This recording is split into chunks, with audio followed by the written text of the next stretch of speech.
La alcaldía de Bogotá es el segundo cargo más importante de Colombia. El alcalde de Bogotá gobierna a casi 10 millones de personas y tiene un presupuesto enorme. Además es la plataforma perfecta para ser presidente. Pero en las últimas décadas la ciudad se ha convertido en un infierno. Caos circulatorio, inseguridad, brutalidad policíaca y una historia ya legendaria de corrupción en las grandes obras. Y justo ahora está a punto de empezar la mayor construcción de la historia de Colombia, el Metro de Bogotá.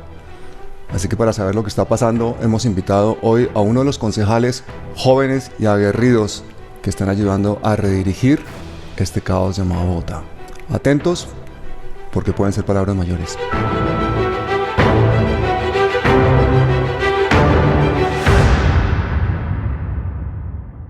Carlos Carrillo, bienvenido. Pablo, muchísimas gracias por la invitación y un saludo muy especial para usted y para todas las personas que nos ven en este canal de YouTube. Quisiera decir que me tiene sorprendido tu perfil porque has conseguido llegar al Consejo de Bogotá con una campaña totalmente atípica a través de redes sociales. Eres diseñador industrial con maestría en arte, has estado 10 años viviendo en China e Inglaterra y tus debates son todo menos tranquilos. Haces temblar el poder en Bogotá. Entonces, quiero preguntarte, ¿cómo se te ocurrió meterte en política? Básicamente yo me dediqué durante una muy buena parte de mi vida a huir al activismo y a la política electoral, por supuesto que muchas veces es una consecuencia de ese activismo. Yo estudié diseño industrial en la Universidad Nacional, en la Facultad de Artes. Después viví sí, muchos años por fuera, hice una maestría en diseño y arte en la Universidad de Donghua en Shanghai, en la China. Y a pesar de que me fui del país, nunca pude romper ese vínculo. Y es una cosa curiosa porque no sé si de pronto antes eso se lograba, pero hoy con este exceso de información es imposible. Uno nunca rompe el lazo. Y en eso cayó la elección de Enrique Peñalosa como alcalde y a mí realmente me afectó en lo personal ver que iban a entregarle de nuevo el poder a un personaje como ese. Y ahí es cuando empecé pues este proceso más activista de hacerle oposición a un político en concreto y pues en cuestión de meses ya estaba mamerteando a todo nivel. Pero ya estabas aquí, es decir, ¿ya estabas en Colombia o estabas todavía por fuera? Sí, sí, no, yo estaba Ah, en muy Colombia, bien. pero no pensaba radicarme, yo no pensaba quedarme de nuevo acá. Bueno, Carlos, entremos en materia porque estoy deseando preguntarte tantas cosas. Lo primero, Carlos, de verdad, ¿metro elevado para Bogotá? Absolutamente no. Y no solamente porque se ha elevado, y vamos a tratar de ser claros y puntuales, pero es que es un tema muy complicado y además es un proyecto gigante, es un proyecto de 4.500 millones de dólares para empezar. ¿Y por qué es malo? No solamente es malo porque se ha elevado, que también, porque las estructuras elevadas, sean metros, sean autopistas, sean lo que sean, las estructuras elevadas, los puentes, generan un impacto urbano negativo.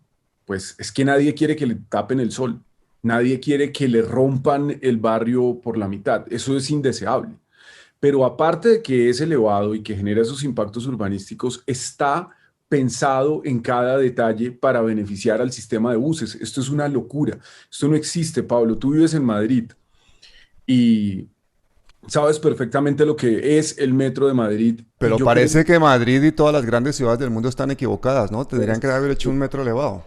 no, y además para alimentar a los buses. O sea, es que aquí lo que busca este proyecto que deja Enrique Peñalosa y que continúa Claudia López, y por eso yo digo hoy que es el trencito elevado Peñalosa López, porque ya tiene papá y mamá. Y aunque la señora alcaldesa siempre trata de lavarse las manos, aquí ella tiene que asumir la responsabilidad política de que no le interesa cambiarle una coma a ese proyecto pues porque quiere dar resultados, porque no quiere antagonizar con ciertos sectores de poder y porque quizás no le importa tanto, porque a ella no le molesta ese modelo privatizado completamente leonino de Transmilenio, a ella no le molesta porque ella cree en eso. Entonces, aparte de que es elevado, es un juguete. La capacidad que va a tener ese tren es insignificante. Hay una cosa que en Bogotá, pues es la mayor capital del mundo sin metro. Y hay millones de bogotanos que no entienden qué es tener un metro en su ciudad. y que no saben cuál es la calidad del servicio y que no saben cuál es la puntualidad y que no saben cuál es la eficiencia de ese sistema de transporte. Pero hay una cosa que a mí me parece absolutamente escandalosa y es la distancia entre las estaciones. Pero Carlos, yo te propongo que antes de que entremos en detalles técnicos, demos el panorama de lo que realmente está pasando. Lo primero, hemos hablado de Claudia López. Yo creo que Claudia López para todos los bogotanos y todos los colombianos en general ha sido una gran sorpresa. Una persona que se opuso rotundamente a las políticas de Peñalosa. Expresamente decía no va a haber Transmilenio por la 68, no va a haber Transmilenio por la séptima, y ahora vamos a tener Transmilenio por la 68, por la séptima, por la 13, por todas partes. No voy a hacer el Transmilenio por la séptima. No voy a hacer una cosa que sería así. Un Transmilenio por la séptima, así lo llamen ecotransmilenio o el adjetivo que le quieran poner. Es poner una troncal de la Caracas en la séptima. No lo voy a hacer, ni en la séptima ni en la 68. Si votan por Galán, que es el que propone Transmilenio por la séptima y por la 68, este es el modelo. Si votan por mí, lo que habrá en la carrera novena es metro. El Instituto de Desarrollo Urbano adjudicó esta noche la construcción del primer tramo de la troncal de Transmilenio por la avenida Ciudad de Cali. La troncal de Transmilenio de la avenida 68 finalmente fue adjudicada. 4 consorcios construirán la mega obra de aproximadamente 17 kilómetros. Le ha mentido a los bogotanos, sin ningún reparo. Una persona que es la comandante del SMAT, y hemos tenido los peores casos de brutalidad policíaca de la historia de Bogotá. En septiembre del año pasado, 14 personas asesinadas en las calles de Bogotá, personas inocentes por parte de la policía. Tenemos desplazamiento de los vendedores ambulantes, se atenta contra la reserva Van der Hamen. O sea, ¿qué le pasa a Claudia? ¿Era realmente así? ¿Se ha convertido en eso? ¿Qué es lo que está pasando en esa cabeza? Yo nunca le creí. Yo puedo decir que cuando mi partido, el Polo Democrático Alternativo, decidió sumarse a esa campaña, yo elevé mi voz de protesta, a mí no me tuvieron en cuenta. Yo no hacía parte del Ejecutivo Distrital, a mí nunca se me preguntó acerca de esa decisión, simplemente quisieron imponer una disciplina de perros en el partido, en ese entonces el MOIR, que tenía el control completo del Ejecutivo Distrital, y esto hay que decirlo con absoluta claridad y con tranquilidad ahora que los compañeros del MOIR se fueron. Ellos dominaban el Ejecutivo Distrital del Polo, ellos dominaban el Polo Democrático Alternativo y tomaron esa decisión aliados con otros sectores de apoyar la candidatura de Claudia López, diciendo que había un programa concreto, que había un programa buenísimo, que no sé qué, y eso era carreta, porque es que los programas estaban ahí para leerlos. El acuerdo programático, del cual yo no hice parte, en la construcción, solamente participé en una reunión porque me colé, siendo que yo era candidato del partido. Ese acuerdo programático dejó muchas cosas por fuera. Entonces, desde el principio yo sabía que esas promesas vacías de Claudia en campaña, que además empiezan a cambiar en la medida en que se acercan las elecciones. Ella no fue clara acerca del Transmilenio por la séptima, del Transmilenio por la 68, en fin, hasta que ya estaba casi a punto de perder. Recordemos que Galán hizo una campaña en la que empezó a subir muy rápidamente. Una campaña, la verdad es que la campaña de Galán en términos de comunicación fue muy buena, fue muy concreta, además se paró en un espacio que los mismos verdes abrieron, y fue el de no a la polarización. Entonces ellos durante la campaña presidencial se la jugaron porque todo era Uribe Petro, y que lo único bueno era esa cosa informe sosa de la mitad. Y llega Galán y se para en esa mitad y empieza a quitarle espacio a Claudia hasta el punto de que estuvo a punto de perder. Y ahí es cuando ella empieza a hacer esas promesas que no iba a cumplir. Yo estuve seguro de que no lo iba a cumplir, entre otras porque es que hay que ver quién es. Cuando uno mira en términos ideológicos, porque es que uno no puede medir a un político si no sabe en qué cree. Claudia López es una neoliberal, por donde la miren. Cree firmemente en que el mercado es perfecto y puede regular a la sociedad. Entonces, estaba ahí con Galán exactamente en el mismo espectro ideológico, ¿por qué iba a ser tan diferente de Peñalosa?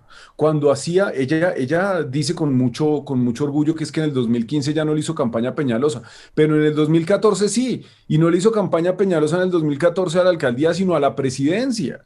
Hola, yo soy Claudia López, ciudadana colombiana, apoyo a Enrique Peñalosa porque creo que con él, con un político decente, es como realmente podemos transformar a Colombia.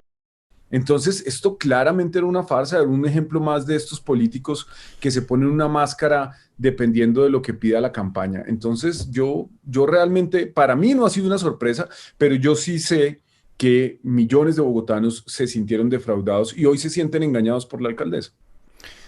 Y le hizo campaña a un neoliberal y ahora le está haciendo campaña a otro neoliberal, porque su hijo Fajardo es el chico del grupo empresarial antioqueño, que además creo que tiene intereses en la construcción del metro elevado de Bogotá, ¿no? Hay una firma que se llama Confirma, donde hay un cruce ahí de intereses que está más en la interventoría. Pero digamos que yo no podría afirmar que Sergio Fajardo tuviera unos intereses económicos directos en este proyecto, porque aquí los intereses van más allá de la construcción misma del viaducto. La construcción misma del viaducto es una excusa para la renovación urbana. Los metros elevados van por donde pueden ir. Los metros subterráneos van por donde deben ir. Si uno abre un hueco y mete una tuneladora 25 metros por debajo de la tierra, ahí no hay nada. Nada. 25 metros abajo no hay nada. No hay redes, no hay ruinas, pues esto no es Roma, o sea, no hay nada. Entonces, el topo avanza y va pasando por donde debe pasar. El metro elevado requiere unas inversiones de gestión predial enormes, porque hay que comprar manzanas enteras para hacer esas estaciones elevadas que ellos plantearon. Y eso hace parte de un esquema de especulación inmobiliaria, de gentrificación, de echar abajo, de expulsar a las comunidades que estén alrededor, de empezar a hacer unos desarrollos inmobiliarios de manos de unos actores muy poderosos en Bogotá, como son los constructores, que son para estos gobiernos neoliberales los únicos capaces de desarrollar la economía del país. Y una cosa que es muy importante, son los mismos bancos. La gente en Colombia dedica los mejores años de su vida, los más productivos, a pagar una hipoteca a un banco por unos precios altísimos, con unos intereses altísimos, por unos espacios además de una calidad muy pobre. A los colombianos les entregan unos apartamentos modestos, pequeños, mal diseñados, para que duren 15, 20 o más años pagándolos. Y el banco presta la plata, el banco construye y así es como funciona la vida. Si este metro se hiciera de manera subterránea, esos procesos de renovación urbana también se darían. Eso también va a pasar. Pero definitivamente pueden hacerse de una manera menos agresiva y sobre todo el recurso público no tendría que destinarse en una compra de más de 1 billón, casi 1,5 billones de pesos, solamente en comprar predios para entregarle suelo comprado con dinero público a unos privados para que lo desarrollen. O sea que 4.500 millones de dólares, y he escuchado por ahí que parece que buena parte de eso es para urbanizar los lagos de Torca, por ejemplo, para que la gente que trabaja en el sector inmobiliario, los grandes empresarios, los bancos y los dueños del Transmilenio se enriquezcan. El metro no llega hasta Lagos de Torca, pero lo que sí llega hasta Lagos de Torca es Transmilenio por la séptima. La única razón por la que existe Transmilenio por la séptima es por Lagos de Torca. Eso es así de claro. La razón, ellos dicen que no, es para que los vecinos del Codito, no son los vecinos del Codito. A los vecinos del Codito el bus les va a llegar lleno, porque esto lo que quieren hacer es meter otra Manizales en el norte de Bogotá y por supuesto necesitan ponerle Transmilenio porque no le van a poner un sistema de transporte masivo, serio, real, férreo, porque aquí lo que importa es la tiranía de los buses. Oye, está claro que los que se van a enriquecer son los dueños del Transmilenio. ¿Quiénes son los dueños del Transmilenio? Pues son varias familias, ha habido diferentes dueños. Los que empiezan con este negocio son unos superpoderosos colombianos que es la familia Ríos. El señor Ríos Velilla que a los 4 años de haber empezado con el negocio de Transmilenio en Bogotá ya era dueño de los buses en Santiago de Chile, que es una economía, pues comparativamente hablando, mucho más poderosa que la colombiana, y ya estaban allá parasitando dinero público los señores Ríos, porque estos sistemas de buses son deficitarios. Hay otras familias ahí metidas, Nacional Francesa, Transdev, están los Cubides, hay diferentes sectores muy poderosos ahí, metidos, pequeños. Lo que pasó cuando se crea Transmilenio es que se concentra la propiedad de los buses, que estaba repartido en diferentes. Esto estaba organizado en unas cooperativas que tenían unos dueños más pequeños. Aquí lo que se hace es consolidar un supermonopolio del transporte en manos privadas y con unas condiciones muy ventajosas para los operadores. ¿Y cuál fue la famosa jugada de Peñalosa y de Andrés Pastrana, Carlos? Pues eso es bien interesante porque ellos hicieron un cambiazo. Bogotá iba a tener no un metro, iba a tener un sistema integrado de transporte masivo. Eso era un proyecto muy serio, hecho por los franceses de Sistra también, pero aparte desarrollado después por Bechtel, que es una firma de ingeniería norteamericana muy prestigiosa, y por Ingetec, que es la colombiana que ha estado siempre ahí. Eso nos costó una cantidad de dinero, era un proyecto serio, era un proyecto que tenía COMPES, el COMPES 2999, porque en ese momento el gobierno nacional de Ernesto Samper sí estaba comprometido con el metro.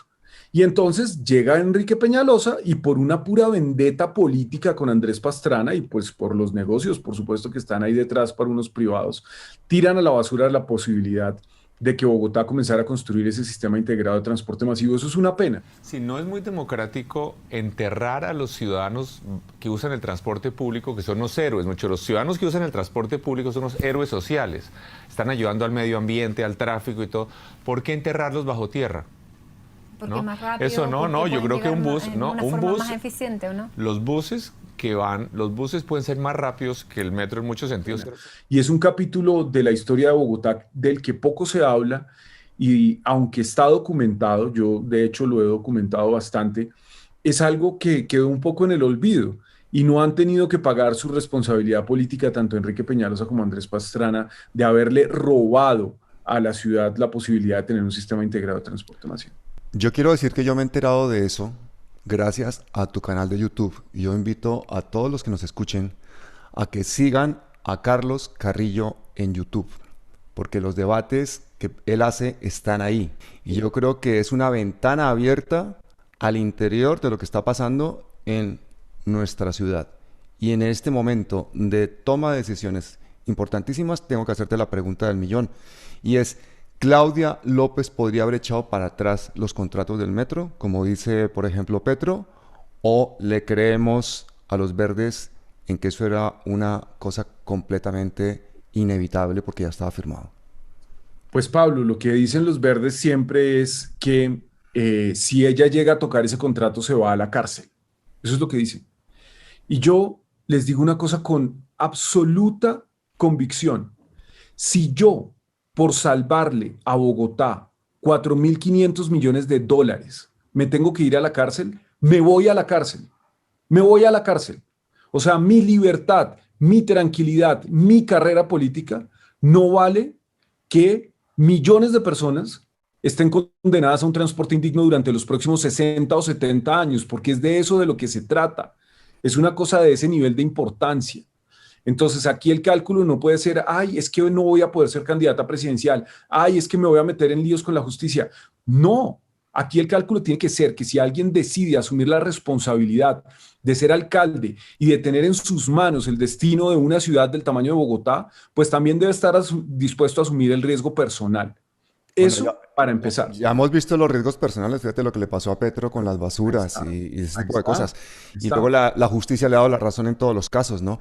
Pero esta situación de Claudia López, este continuismo con las políticas de Peñalosa, tiene un momento de inflexión. Hubo una escena en la que estaban Petro y Claudia López y se iban a presentar conjuntamente para la alcaldía. ¿Sí? Y ella hasta ese momento estaba de acuerdo en la construcción del metro subterráneo. Y Petro cuenta que al día siguiente ella ya cambió de idea sin saber por qué. Siguen sin saber por qué. ¿Tú qué versión tienes de eso? Yo tengo una versión parecida. Yo tengo entendido que ya había un acuerdo político, incluso un documento programático y cosas así, pero yo creo que Claudia López simplemente lo midió, porque es que a la gente en Bogotá, después de 70 años de mentiras, a la mayoría no le importa si el metro es por arriba, si es por abajo, si es bueno, si es malo. La gente está absolutamente hastiada. La gente quiere un metro. La gente quiere que le digan, ya, aquí está el metro. Así no sirva para nada, porque esos detalles técnicos muchas personas no los entienden.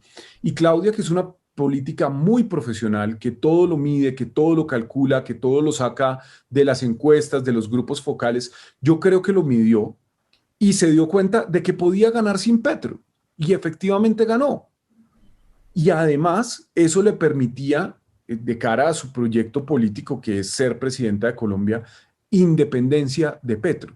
No depender de una figura tan fuerte y que tiene una cosa de gravitación tan pues incontrolable como lo de Petro. Ella no quería ser la alcaldesa de Petro, ella quería ser la alcaldesa de ella. Y toma el riesgo. Estuvo a punto de perder, pero logró ganar la Petro. Y hay una cosa que a mí me parece muy interesante de eso, y es que una vez le gana a Petro, lo que debería haber hecho ella en un cálculo político habría sido tratar de irse hacia la izquierda y quitarle espacio a Petro, pero hizo todo lo contrario.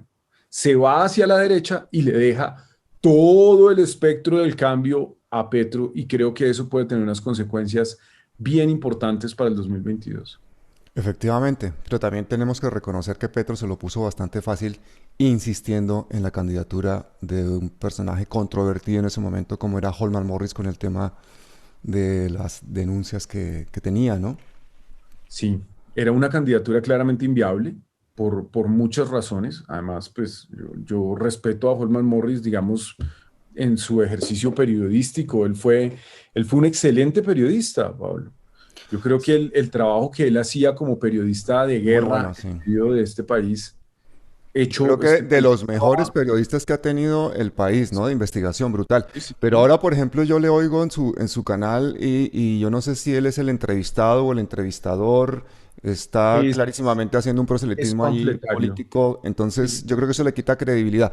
Pero sí me llama la atención la forma en que se tomaron las decisiones dentro de la Colombia humana para esa candidatura de Holman Morris, porque realmente se vio que no había una democracia interna dentro del partido, ¿no? Yo creo que eso es una crítica que hay que hacerla así de clara y así de abierta, porque realmente fue la razón por la cual las mujeres y las feministas estaban tan ofendidas, ¿no? De acuerdo, pero es que ese es el problema de la falta total de organización en un movimiento político. Yo estoy en el Polo Democrático Alternativo porque creo en su ideario, porque me recojo en ese ideario, porque es un partido de izquierda que no teme decir que es de izquierda, pero además porque tiene unos estatutos y tiene unas normas. Y no se puede hacer política con un caudillo decidiendo con el bolígrafo qué va a pasar. Lo que pasó en la lista del Consejo, por ejemplo, fue una cosa vergonzosa. Lo que pasa es que el petrismo todo lo perdona, pero ahí había gente muy valiosa que llevaba un montón de tiempo trabajando y 2 días antes de la inscripción llega Petro, saca el bolígrafo y ordena la lista como se le da la gana, pone 4 mujeres arriba para tratar de hacerle contrapeso al escándalo de Holman Morris y ya, y todos los demás se quedan por fuera y ni siquiera tienen la oportunidad de competir. Eso es una cosa completamente antidemocrática. Y ese tipo de tensiones, pues bueno, yo creo que tenemos que buscar maneras de resolverlas de cara al pacto histórico, donde finalmente vamos a poder tener una unidad de acción electoral en la izquierda, que me parece que es algo muy significativo, porque hay tensiones, por supuesto, entre los diferentes sectores que integran ese pacto histórico, pero vamos a poder llevar una lista unificada al Senado y a la Cámara, y eso creo que es un gran logro. Mientras sea posible una consulta popular para que en una primera vuelta ya se defina realmente que el candidato que va a ser presidente de Colombia sea un candidato progresista, yo creo que no habría problema, pero lo que es sorprendente es la actitud del Verde de vetar a Petro. ¿Qué opinas de eso? Sí, lamentablemente las búsquedas por una unidad amplia entre los sectores alternativos o democráticos o no uribistas, simplemente digámoslo así. O sea, porque es que si pudiéramos lograr esa unidad sin vetos, podríamos ganar en primera vuelta. Y eso sería algo realmente significativo. Pero es que Fajardo no está dispuesto a medirse en una consulta con Gustavo Petro. A Fajardo le incomoda la democracia, a veces. Quiere ser presidente, pero entonces le da miedo medirse en una consulta. Y lo que quieren, pues el sector, sobre todo de la alcaldesa Claudia López y de la senadora Angélica Lozano, es derrotar a la izquierda en la primera vuelta y obligar a que todos los sectores de izquierda estemos obligados a votar en contra del uribismo y votar por el de ellos. Pero eso es exactamente la misma mentira que se vivió en el 2018 y el resultado sería el mismo. Y es que la mayor parte de esos votos se pasan al uribismo porque vienen todas las presiones económicas de los grandes capitales y la campaña del miedo, ¿no? La campaña del miedo. Que ya empezó. O sea, ahí vemos a Vicky Dávila diciendo, si las elecciones fueran mañana, Petro sería presidente. Y eso, o sea, es que hay sectores, creo yo, de manera injustificada, porque Gustavo Petro ni siquiera es un revolucionario. Gustavo Petro no es un radical. Gustavo Petro ni siquiera es socialista, ¿no? Carlos, ahora que nombras esa entrevista de Vicky Dávila, yo la vi completa. Creo que soy de los pocos que la ha visto completa, porque la mayor parte de la gente lo que ve es la pelea final de los últimos 7 minutos en el que ya Petro se larga y que pierde el control. Claro, pero fíjate, es buenísima. Yo recomiendo a la gente que la vea, pero para que haga un ejercicio de análisis, porque Petro durante toda la entrevista hace una defensa tranquila y juiciosa con argumentos muy fundamentados, y ella persiste en hacer las mismas preguntas, en estereotiparlo, en estigmatizarlo, y él poco a poco se va descomponiendo y se va cansando. Es una entrevista demasiado larga y al final él pierde el control. Sí, creo que jamás debió meterse en esa encerrona. Para empezar, con su presencia está legitimando a un medio de comunicación al servicio de la extrema derecha y a una entrevistadora que es una mercenaria del uribismo, que además es una experta en entender ese tipo de trampas. Luego las barras bravas del petrismo podrán decir que Petro le metió un montón de peinadas a Vicky, y eso en cuanto a los argumentos, pues yo creo que es así, porque además Petro tiene razón y argumenta como nadie. Pero aquí no es de peinadas, sino de ratings, de sintonía, de frases sueltas para los haters, de sembrarle dudas a los tibios, y en eso Petro perdió, porque Vicky consiguió enfurecerlo. Y encima le soltó a la cara que había sido parte de un grupo delincuencial, lo del Palacio de Justicia en versión Plazas Vega, dijo que los del M19 eran ampones, le echó en cara el asesinato de José Raquel Mercado, aunque Petro en esa época tenía 13 años. Mejor dicho, y ver a Petro furioso, pues le da argumentos a los que dicen que está lleno de odio, a los tibios, a los antipolarización.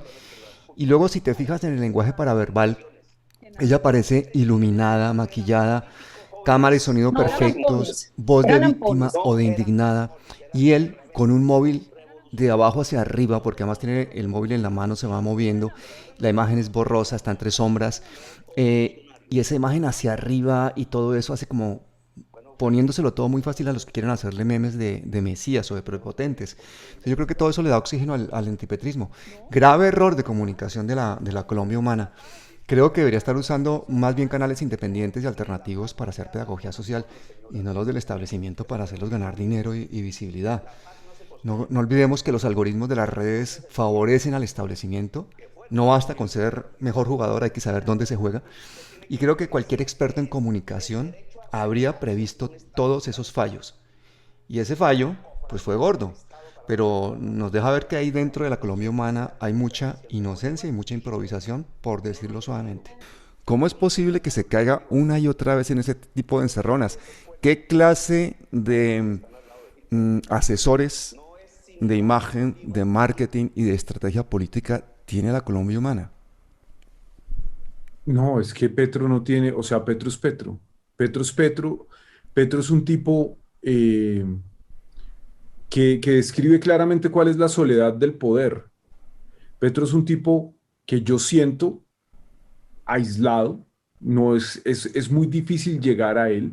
Es muy difícil comunicarse con Petro. Petro está un poco rodeado de una corte. A mí me han atacado mucho en Twitter cuando yo he dicho que lo que hay son unos cortesanos que quieren complacer día y noche a Petro y además compiten por ver quién es más petrista. Entonces yo incluso he dicho a veces en Twitter y se ponen bravísimos y bueno, tengo a la barra brava ahí dándome durante días. Yo he dicho que cualquier día de estos van a expulsar a Petro del petrismo, por no ser suficientemente petrista. Por no ser suficientemente Petro, sí. Yo te digo una cosa, a mí Petro me parece un personaje absolutamente brillante. Su historia personal es el Mandela colombiano. Es de una talla intelectual, nadie argumenta mejor que él. En el Congreso siempre ha destacado yo creo que uno de los debates más importantes que se ha hecho en la historia de Colombia fue en el que él denuncia la parapolítica en Antioquia. Ese es uno de los debates más brillantes y más completos. Está lleno de cualidades y cuando va a las plazas públicas se come literalmente las multitudes, se transforma. Pero le ha hecho mucho daño la pandemia y todas estas entrevistas, porque no le han dejado ver la parte humana y porque él a veces, por ejemplo, en un monólogo de 30 minutos responde una pregunta y va poniendo el piloto automático, termina mirando al techo, dándole a la mesa. Es decir, hay un ejercicio de marketing y de imagen muy mejorable respecto a Petro. Respecto a la alcaldía de Petro, ¿tú qué imagen tienes? Yo creo que tú estabas en esa época fuera de Colombia, pero me imagino que sabes bastante lo que pasó, ¿no? Por tu trabajo de concejal. Cuéntame un poquito qué idea tienes de la alcaldía que hizo Petro. Sí, y una última cosa sobre lo de Vicky Dávila. Yo comparto totalmente esa lectura. Esa fue una entrevista hecha para la campaña de la derecha. Porque lo inflan, sí, entonces hay muchos que salen a decir, ay, sí, Vicky está diciendo que Petro va a ser presidente, pero eso es intencional para después venderse ellos como la cura contra eso, porque toda la entrevista es insistentemente asociarlo con el castrochavismo, la guerrilla, con todos los demonios que alejan votantes de Gustavo Petro. A eso es a lo que se dedica Vicky Dávila y Petro efectivamente cae en eso. Carlos, ¿sabes cuál fue la frase más escuchada después de esa entrevista? Vicky Dávila llamó a Petro Ampón en su cara. Ampón, sí. Eso es lo que se queda la gente. No se queda con el debate brillante que ha hecho Petro durante 1 hora y media, ni con sus razones de peso, ni con su análisis económico, nada. Se queda con eso. Sí, es complicado. Y bueno, volviendo al tema de la alcaldía de Petro, yo creo que en la alcaldía de Petro hubo un error muy serio que también comete Claudia López, y es gobernar Bogotá pensando en la presidencia. Yo he hecho una propuesta un poco loca que nunca va a pasar, pues, además eso tendría que pasar por el Senado, y es que el alcalde de Bogotá quedara inhabilitado para aspirar a la presidencia de Colombia por lo menos por 10 años, pero que hubiera reelección. Pero Carlos, no terminas de sorprenderme. Inmediata de alcalde. Ya me sorprendiste cuando cuando en el Consejo votas en contra de tu propia bancada para que no le dieran 17 billones de pesos al Transmilenio. Sí. ¿Y ahora vas a proponer eso? Sí. Fenomenal. El alcalde de Bogotá debería estar inhabilitado para ser presidente por un tiempo muy largo. ¿Por qué? Porque tiene demasiado poder. Claudia López tiene 109 billones de pesos en el bolsillo. Entonces tiene 50 aquí y 59 acá. Y con eso se puede hacer mucha política. El alcalde de Bogotá es casi que un copresidente. Y lo vemos claramente en la alcaldía de Claudia López, que Claudia López cada vez que necesita subir en las encuestas ataca a Duque, y además tiene la ventaja de que el presidente es un personaje débil, es un personaje sin capital político, es un personaje sin iniciativa, entonces ella siempre va a brillar al lado de Duque. Pero ese megapoder de la ciudad no debería existir, y hay muchos lugares en donde no existe. En países centralistas con capitales muy grandes, pues no se permite que el alcalde, el gobernante elegido democráticamente de esa capital tenga sus niveles de poder. Aquí, por ejemplo, los alcaldes locales no existen, los alcaldes locales los nombra el alcalde mayor. No hay ningún contrapeso. El Consejo de Bogotá funciona en la misma lógica en la que funciona el Congreso de la República, y es entregados al alcalde. Entonces, eso te iba a preguntar, ¿cómo se nombra el Consejo de Bogotá? No tengo ni idea. Se elige por voto popular en las 20 localidades, pero el asunto es que es un voto muy amarrado, es un voto muy clientelar, es un voto de poca opinión. Pues yo que hice la campaña me di cuenta perfectamente de que 9 de cada 10 personas no se acordaban por quién habían votado. Sí, ese vídeo lo vi. Véanlo porque es buenísimo. 9 de cada 10 bogotanos no se acuerda por quién votó para el consejo. Pasa lo mismo que cuando se hacen elecciones generales. La gente vota para presidente, pero para Congreso le da igual por quién vota. Muchas veces no saben ni por quién votan. Y el Y entre Congreso más abajo, menos. es el que permite que el presidente haga o no haga, igual que el Consejo de Bogotá, ¿no? Y el Consejo de Bogotá ha sido históricamente una corporación entregada y una corporación además cooptada por unos intereses económicos clarísimos. Durante un tiempo el Consejo era de los transportadores, de la gente de los buses, de los tierreros, de los urbanizadores ilegales, legales. O sea, el Consejo de Bogotá siempre ha sido de un nivel bastante bajo. Y eso está cambiando. Digamos que en esta elección hubo varios fenómenos de opinión en diferentes lugares del espectro, de la tesitura política. Ahí hay gente de opinión tanto a la derecha como a la izquierda, y también hay gente pues, que opera en esta lógica clientelar tanto en la derecha como en la izquierda. Pero lamentablemente está muy entregado. Entonces eso genera un megapoder en el alcalde mayor, que es muy problemático cuando quien es el elegido para ese poder, pues a lo que quiere apuntar es a la presidencia y ya. Claro. Claudia López yo creo que es una experta en capitalizar momentos políticos. Fíjate lo que fue la consulta anticorrupción, los debates con Uribe. Ella está construyendo una carrera presidencial. La alcaldía de Bogotá, su mayor plataforma para terminar siendo presidenta, pero sobre todo apoyar el que sea Fajardo presidente. Para ella es ya casi prácticamente asegurar su presidencia. ¿Está ella gobernando para las encuestas? Sin duda. Ella gobierna con un aplausómetro y lo tiene muy bien afinado. Ella tiene el aplausómetro y lo saca. Tas, tas, tas, tas, tas, tas, tas. Es por allá están aplaudiendo, por allá me voy. Oye, ¿y cómo se entiende que termine aliada de Vargas Lleras? Pues porque todo vale con tal de llegar al poder. Debe ser en Metro y no en Transmilenio. Ella sabe que para que le entreguen las llaves del Palacio de Nariño necesita hacer las paces con la clase dirigente del país. Claudia López es una mujer muy interesante y muy brillante. Yo, pues aunque tengo muchas contradicciones con ella, la admiro un montón. Lo que pasa es que es verdad todo el cuento que echa, ¿cierto? Es verdad que es hija de una maestra, es verdad que viene de abajo, es verdad que se echa pulso, todo eso es verdad. Pero no sirve de nada eso cuando no se tiene conciencia de eso.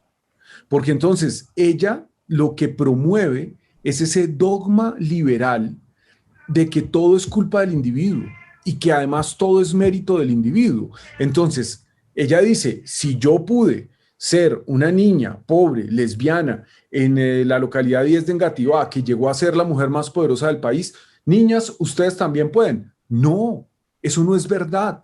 Eso no es verdad. Ella es excepcional. No hacer reuniones en sitios cerrados. No podemos. Ahí están trabajando su merced. Trabaje juiciosa. Trabaje juiciosa. Trabaje juiciosa. Trabaje juiciosa, su merced. Trabaje juiciosa. Entonces, aquí lo que tenemos que lograr como políticos y como encargados de darle forma a la sociedad a través de las leyes, a través de la política, a través de todo esto, es lograr que las oportunidades sean las mismas para todos. Y eso es algo que el mercado no permite. Entonces, cuando uno llega a esos escenarios de poder a defender las tesis que defiende Claudia López, pues importa un pepino si viene de abajo, si viene de arriba, si la criaron en el Gun Club o si la criaron en Engativá, porque ella sigue defendiendo las mismas tesis políticas de la oligarquía. Cuando tú dices que es excepcional, yo entiendo que es una persona muy inteligente, que es una persona brillante y que ha superado una serie de dificultades muy importantes. Pero a mí me parecería excepcional que se mantuviese genuina en su lucha social, que esa combatividad que tuvo en la época que enfrentó a Uribe estuviese ahora al servicio de los intereses de los más pobres, de los más débiles, que empujara la renta básica, que se preocupara por la seguridad de Bogotá, que dijera abiertamente cuáles son los poderes dentro de la policía y dentro de la parapolicía que le impiden gobernar realmente a la ciudad o tomar decisiones sobre el ESMAD, porque ese es otro tema muy preocupante. Quedó muy patente después de las masacres en las manifestaciones de Bogotá, 14 personas asesinadas, y eso que estaban descontando a los 3 de Soacha, quedó muy patente que ella no comanda el ESMAD, ¿Qué lectura tienes tú de lo que pasó en septiembre en esas manifestaciones? Fue muy trágico y yo creo que tiene varias aristas. En principio, cuando el día siguiente que pasaron esos hechos tan lamentables, todos rodeamos a la alcaldesa. A mí esa mañana me llamaron de la W y yo dediqué los 30 segundos que le da uno Julito a defender a la alcaldesa. Pues porque, ¿qué más? Si básicamente dice que no, que es que la policía se amotinó, pues, y no le hizo caso, y resulta que después ella va al consejo, da la explicación completa, y resulta que no se amotinaron. Ella y el secretario de gobierno y el secretario de seguridad, todos estaban en el PMU, ellos sabían lo que estaban pasando, incluso militarizaron la ciudad para cuidar Transmilenio. Y la alcaldesa lo dice como si nada. No, y entonces le pedimos a la Brigada 13 que saliera para cuidar los patios de Transmilenio. Militarizó Bogotá para cuidar sus buses. Entonces, aquí la responsabilidad es también de ella. Lo que pasa es que ella quiere tener el poder, pero no la responsabilidad. Y eso es muy difícil. Lo veíamos en lo que pasaba con el COVID. Cada paciente que se recuperaba era gracias a ella y los mimos y el tapabocas y el no sé qué. Y cada uno que se moría, eso era culpa del gobierno nacional. Ella siempre busca cómo lavarse las manos con todo. Es una cosa increíble.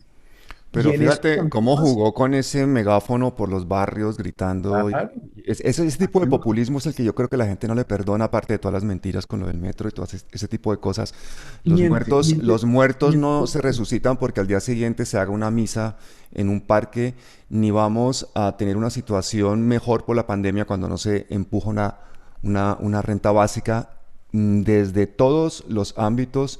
Cuando estamos en uno de los países más desiguales del mundo. La única forma que la gente tiene de salvar la vida, yo ya lo dije en marzo del año pasado aquí desde España, la única forma que tiene la gente de salvar la vida en Colombia es una renta básica porque no había ni vacuna ni soluciones, ¿no? Pero ojo que para ella la renta básica sí existe, porque entonces entregar unos cuantos, ella sabe, ella es una politóloga brillante, ella sabe perfectamente qué es renta básica, pero esa ayuda solidaria que yo le he dicho, póngale otro nombre, póngale la canasta del panda, póngale lo que quiera, ¿cierto? Ella es muy creativa para sacar nombres, pero le dice renta básica. En estos días incluso cambiaron la página.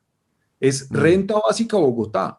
Ya no es Bogotá Solidaria, es Renta Básica. Y el mismo secretario de Hacienda ha aceptado en el Consejo que en Bogotá no hay renta básica, pero ella dice que sí. Y era una cosa tan descarada que en medio de la pandemia mandaban los mensajes de texto a centenares de miles de familias diciéndoles: hola, soy Claudia López, aquí tienes tu girito de la vivienda.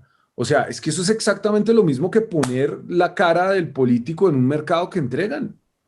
Los niveles de politiquería a los que ha llegado esta administración son sorprendentes.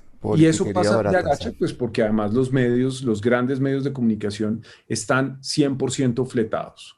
Pero es que además criminaliza la protesta, ¿no? Entonces, esa actitud ambigua de Claudia ante el SMAT, ante el hecho de que la policía de Bogotá, siendo un cuerpo civil, tiene un fuero militar, lo cual le da toda la impunidad del mundo, pues es una cosa que desafortunadamente hoy en día, que todos tenemos un móvil y vamos por la calle, podemos terminar grabando asesinatos como el de Dylan Cruz.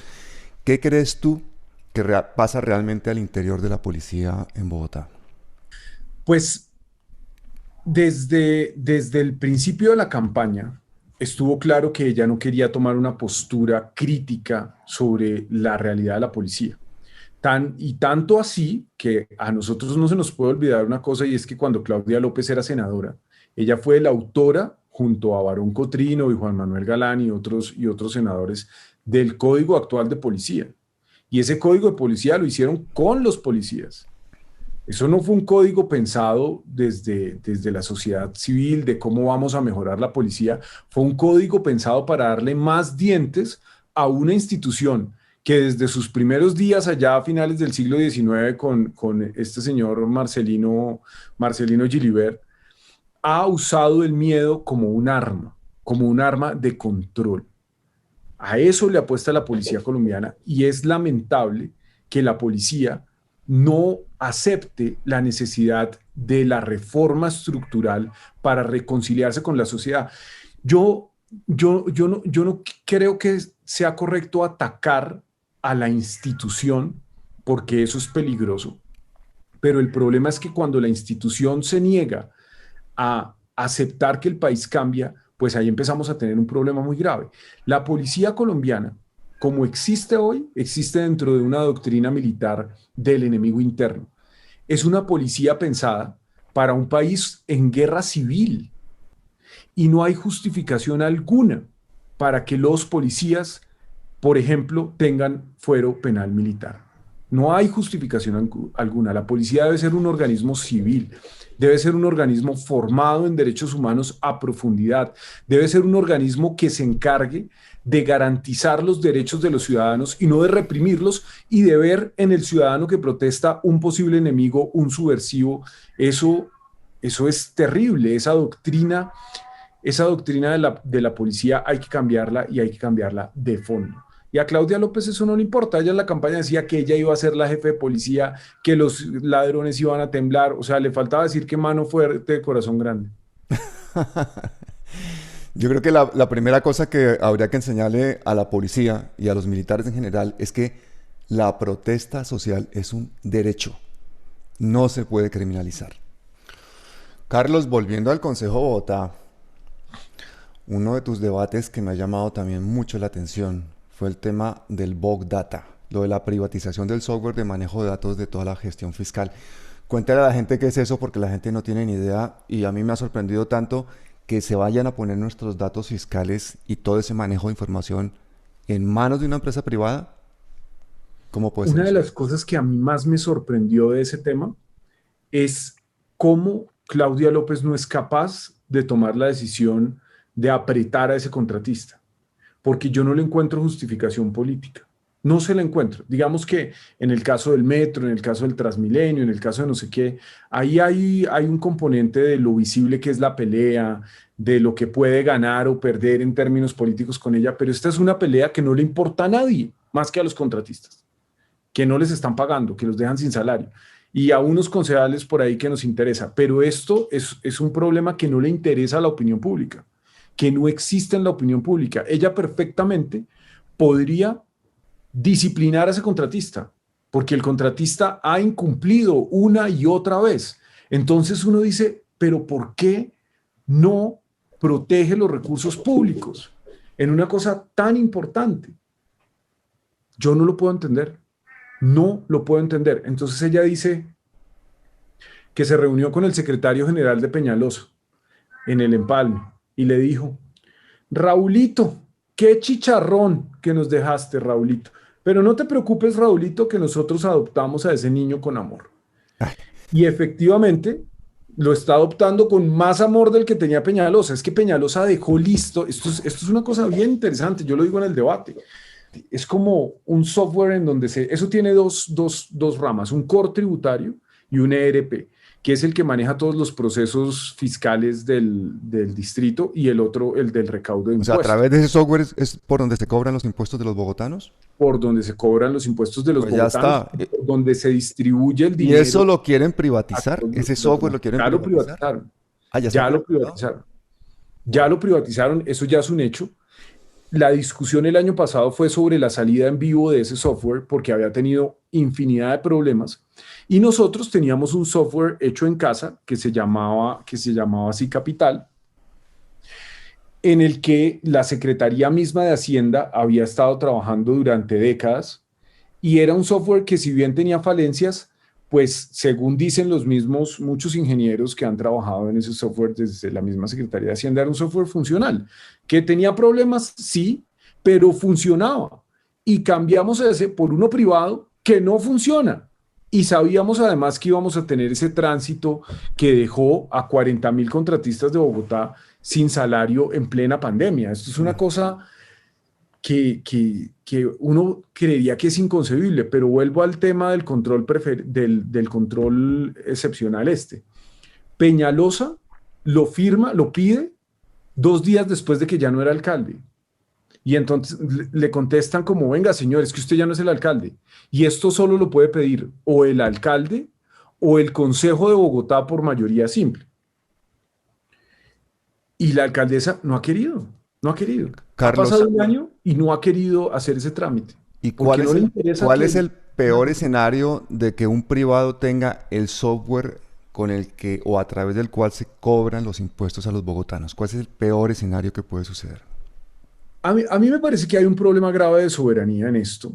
Digamos que poner esta información en unos servidores que ellos dicen que son súper seguros y no sé qué más, pero yo te aseguro, Pablo, que los rusos nunca en la vida van a poner esa información en unos servidores gringos. Los chinos nunca en la vida van a poner eso en unos servidores gringos. Los gringos nunca en la vida van a poner su información en unos servidores chinos. Nunca va a pasar. Pero nosotros sí, porque nosotros decimos, no, es que eso no pasa nada, es que eso es muy seguro. Y pues ya hemos visto escándalos de cómo, de lo valiosa que es la información. Efectivamente, los datos son el petróleo de este siglo. Entonces, estar entregando esa información a otros, pues yo sí creo que implica un cierto nivel de riesgo, pero lo peor de todo esto es que se genera una dependencia a largo plazo de esa solución de software enlatado. Porque aquí, esto es un proyecto muy grande, pero además es un proyecto que tiene vocación de expansión. Porque la idea será que este ERP, que esta contratación de software, que es además a través de una unión temporal de una empresa mexicana y de la informática del Corte Inglés, que ahora es francesa, ¿no? Eso va a replicarse en las otras entidades del distrito y vamos a tener una inversión de licencias de cientos de miles de millones de pesos durante 20, 30 años, quién sabe cuánto tiempo. Y no lo quieren parar a pesar de los incumplimientos del contratista. Es que aquí no aplica eso de, ay, es que yo no puedo hacer nada con el contrato porque el contrato ya está firmado. No, aquí el contratista está incumpliendo las mismas cláusulas que el contratista firmó y ni siquiera así lo quieren disciplinar. ¿Y qué intereses puede haber para mantener eso? ¿Corrupción? ¿Porcentajes allí comisiones, coimas? Generalmente ha funcionado así en todo el mundo. Digamos que incluso la misma SAP ha tenido escándalos en otras partes, en Sudáfrica y en otros países por pagarle coimas a políticos, pero es que eso es algo que es el día a día. Las grandes multinacionales, recordemos nada más Odebrecht por no ir tan lejos, pagan coimas a los que toman las decisiones, a los decisores de la política pública. Eso pasa en todas partes. Y cuando un negocio de estos empieza a mostrar esa reticencia del Estado para aplicar las mismas cláusulas que ellos firmaron, pues uno solamente puede imaginarse lo peor. Carlos, otro tema, ¿qué está pasando en la Reserva Van den Hammer? Porque creo que es de los otros debates álgidos que has tenido últimamente, ¿no? La Reserva Van den Hammer fue un exceso de Enrique Peñalosa, porque era una pelea política que no necesitaba darse cuando ya había ganado Lagos de Torca. En Lagos de Torca van a meter, como decía hace un momento, prácticamente que una ciudad intermedia ahí. Lagos de Torca es gigante.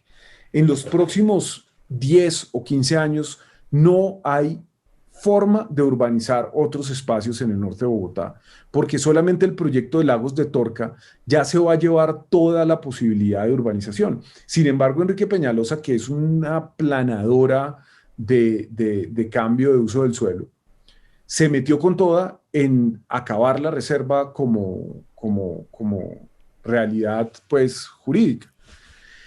Y eso pues tuvo un efecto positivo y es que se puso en la opinión pública el tema de la reserva, que es muy valioso y que había estado limitado a unos círculos muy especializados de ambientalistas y de académicos. Y la ciudad se ha apropiado de ese patrimonio ecológico y ahora creo que la mayoría de bogotanos lo sentimos como nuestro y estamos dispuestos a protegerlo. Entonces Claudia lo que hace es decir que ella la va a proteger, que no la va a tocar, que no sé qué, entre otras porque no se necesita tocar todavía, pero sí se la juega toda con Lagos de Torca. Dice que es la joya de la corona y está haciéndolo tal cual como Peñalosa lo dijo, para Amarillo, para Prodesa, para los grandes constructores. Pero además ahí hay una cosa y es que hay que pasar unas vías por la Reserva Van den Hammer para conectar Lagos de Torca. Y ahí es donde la señora, pues, nuevamente incumple su palabra y está dispuesta a permitir esa extensión de la Boyacá hacia el norte, pasando por encima de la reserva. lo morigera un poco al decir, no, es que no vamos a tocar la reserva, solo le vamos a quitar un pedacito para meter la Boyacá, que no es una cosa menor, ¿no? Carlos Carrillo, era muy improbable que llegaras a ser concejal de Bogotá. Menos mal que luchaste y conseguiste vencer todas las probabilidades, todos los cálculos, y ahí estás haciendo una labor espectacular. Muchísimas gracias por tu tiempo y Pablo, a ti muchísimas gracias por tu trabajo. Muchísimas gracias, Pablo, por la invitación, y pues muy contento de estar en este espacio, y un saludo para ti y para toda la comunidad también colombiana que vive en Madrid, que es una ciudad maravillosa. Vamos a seguirte de cerca porque eres punta de lanza de una cantidad de gente que estamos sufriendo por Bogotá. Muchísimas gracias. Gracias. Muchas gracias, Pablo.